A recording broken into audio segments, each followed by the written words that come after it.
it's a CNBC story. Own everything but bubble assets, tech and crypto, recommends institutional investor Hall of Famer Rich Bernstein, which we know who he is. He has got a big reputation. He's a winner. He's done well for himself.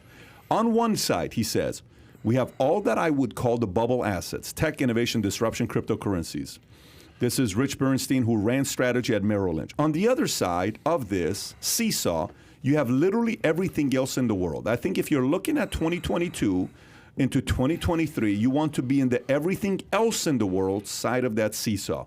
His number one pick is energy, a group he listed as a top play coming into 2021. Earlier this year, Bernstein called oil the most ignored bull market. Bernstein also sees cryptocurrency as a major problem. Last June, he warned the rush to own Bitcoin and other cryptocurrencies was becoming dangerously parabolic. Cryptos are the biggest financial bubble ever in the history. This is just a monster one. Do you agree with him? Well, it depends on the timing. Like when he says, so for example, if Bitcoin goes from 47,000 to 150,000 and then crashes, is he right? Well, I guess he is, but Cathie Wood takes the opposite, right? She says we're not in a bubble right now of ARK investing.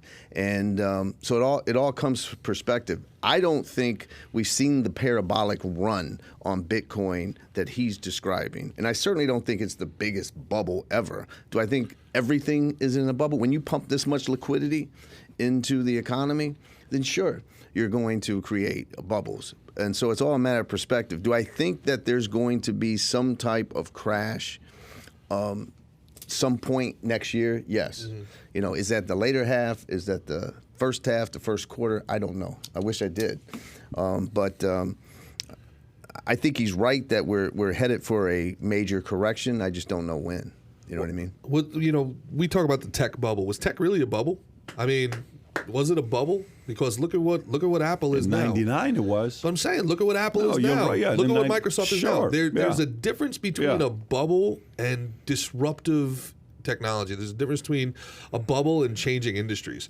You know, like if somebody was like back in the day, a car cost $500, a Ford Model T. Well, I can get a horse for $25. I'm never spending $500 for a car. That's asinine, you know. And then there's $1 million cars now. Right. Pat drives them when he gets bored on the weekends. Like, is that a bubble? Is that parabolic, or is it changing technology? Like, I think you said it best. It's a matter of perspective of time. Right. Like if Ripple, if you guys settle, if you guys win this case, and it goes up to $1.50, what's crazy is people will be like, it's just a 200. It's a 200%. Like that's not even good in crypto anymore. It's like why would I 10 invest? times, 20 times. If right.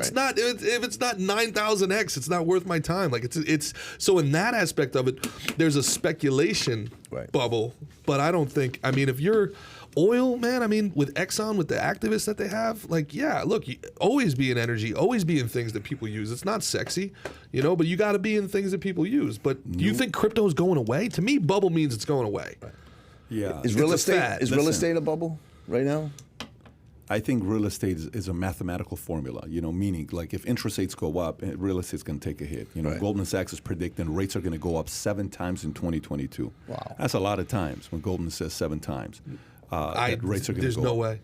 Oh, listen, In a midterm election year, you think that look at the political pressure that he's dealing with. You think that they're going to let? Did you hear what Biden said yesterday? He says, Republicans, I just want to tell you, it's going to be a bad midterm election for you. Did you hear him say that yesterday? Yeah, okay. He said I think they're getting wrecked. They're getting wrecked. Well, the number is 63. I think it's 61 or 63, the record held by the most seats to flip. And the person that owns the record is his former boss, Barack Obama. So we're going to see whether he's going to flip that many, like he's going to lose that many seats. Well, I hope they lose the seats because I want to see Gary Gensler in committee answering some questions. It'd be interesting to see that taking place. How can people help put pressure? What can people do that are listening to this help put public pressure on them so that this investigation happens? If they go to crypto, www.crypto.us, cryptolaw.us. If they go to that, there's a tab in there. Cryptolaw.us. Yes. If they go to that, there's a tab, Connect to Congress, and that goes to your senators and your Congress representatives, and you can put on pressure. Simply say you want an investigation into this. You want the SEC to come answer questions under oath. These guys are skating it. Investigation into specifically? Investigation into the SEC and the filing of this case and the way it went down and the conflicts of interest. And here's the thing. Only good can come from an independent investigation, because let's say, Pat, Gerard, let's say that there was no actual crime.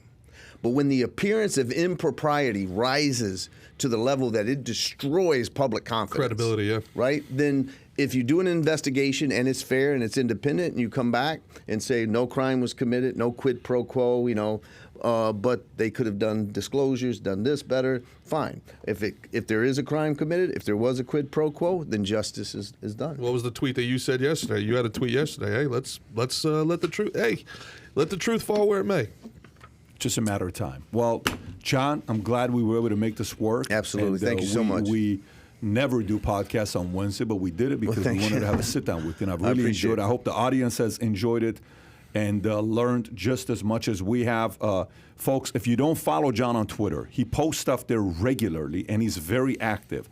I suggest you go follow him on Twitter. What's your handle on Twitter, by the way? John E. Deaton 1. John E. Deaton 1. Yep. Okay, John E. Deaton 1 on Twitter.